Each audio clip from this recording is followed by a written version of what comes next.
VPRT, Voice of the Prairie Radio Theater, broadcasting live from historic downtown Hubbard during the Hubbard Sleigh Festival from Long Lake Theater. Offering variety and listening pleasure to those long and lonely prairie nights on the Hubbard Prairie. This month, celebrating the Hubbard Sleigh Festival. But first, that sound can only mean one thing. Time for a joke. Hey everybody, did you hear about the Hubbard flu? No. There are only two symptoms. First you get a little hoarse, then you get a little buggy. Rare break from his international tour has allowed him to grace our stage. You've heard him on Voice of the Prairie Radio before. Let's give a big round of applause to Mr. Brian Hobson. Beans and broccoli and taters to wash, but all were astonished by the Hubbard blue squash. But all were astonished by the Hubbard blue squash. No one was sure how such things came to be. Perhaps it was something to do with the bees, with all of the mixture of seeds in the field. Eggplants and pumpkins produced a strange yield. Eggplants and pumpkins produced a strange yield. We go back in time for the adventures of Mary Fetlock, Prairie Horse Doctor.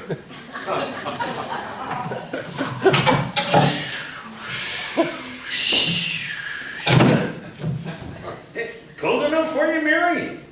What brings you to the Mantor General Store so early this fine winter morning? Why do you ask me that question every morning, Gary? You know it's to warm up, have a cup of your Joe, and a little conversation with the locals. Sorry, Mary. I know it gets repetitive, but I consider repetition to be a kind of entertainment here on the Hubbard Prairie. It's getting old, Gary. Oh, all right, Mary. Hi, Mary. Hey, Mary. Morning, Mary. Pretty cold out there, Mary. I put blankets on the team last night. Oh, how cold did it get, Hank? Well, not sure, but I know it was in the bulb, that's for sure. You know, all the mercury down at the bottom of the thermometer. I don't think it was in the bulb. So, Mary, you have a lot of appointments today? You're the only horse doctor on the prairie, and that's pretty unusual considering you're a woman. Well, yes, it is. Well, I've got a Percheron with colic I got to check on this morning, and a hoof problem that won't go away, and I got to get ready for this gall-darn Hubbard Prairie Sleigh Festival. Mary, you need to take a day off once in a while. For heaven's sake, all you do is work, work, work. Well, people need me, Joan. We're trying to build a community here, a way of life. Everybody works hard. Aren't we a little tense and cranky? What is that supposed to mean? What's the difference between Mary and the Hubbard Prairie? About 3 degrees. Hey, you know, there's a new dating website I was reading about just for pioneers and prairie settlers like us. Maybe we should sign her up. Yeah, I was just reading about that too. earlysettlerdates.com, right there on the internet. Yeah, that's it. Let's line her up on a date. Really? Can you do that? Why not? Hey, I have it right here. earlysettlerdates.com. Every man seeking prairie woman. I'm rugged, youthful, I just turned 30. Former Ralph Lauren model, successful businessman, I seek a soulmate. Let's be pioneers together and run off into the sunset. That's scary. He's on earlysettlerdates.com. What the heck is a soulmate? Well, wait a minute, just turned 30?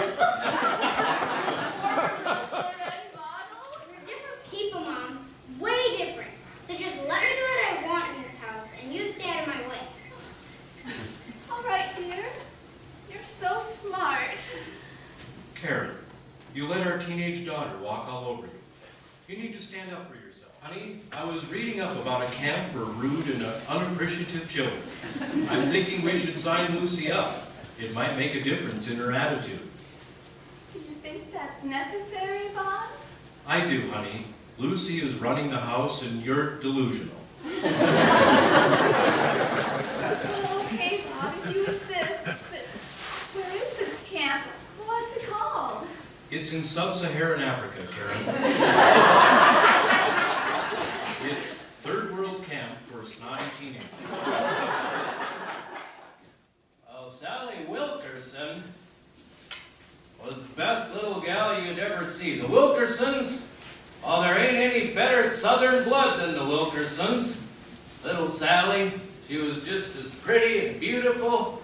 Why, and generous? Why, if she had a thing and you wanted it, you could have it. Have it and welcome. She had a glass eye. And she used to lend it to Flora Ann Baxter that hadn't any. And it didn't fit. She was excavated for a 14 and it was a 7. And it didn't match her other eye. Her other eye was one of those brown eyes, and it just kind of sat there. And the other eye, well, whenever Flora Ann got excited, that eye started flashing blue and then yellow, and then blue and then yellow. It would flip over. The grown-ups didn't mind it, but it frightened the children. Happy to be here once again.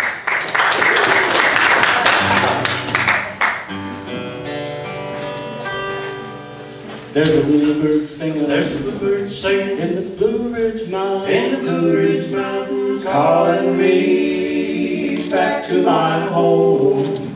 Oh, I can hear, Oh, I can hear those bluebirds calling, those bluebirds calling, calling me back to my home. Married out, my kids, my friends and family. Something about this little spot up on the edge of the north edge of the prairie that keeps calling us back. And how you missed this cold weather, I Yeah, have. we'll get to that later. Anyways, the song is entitled Me and You. It's a love song.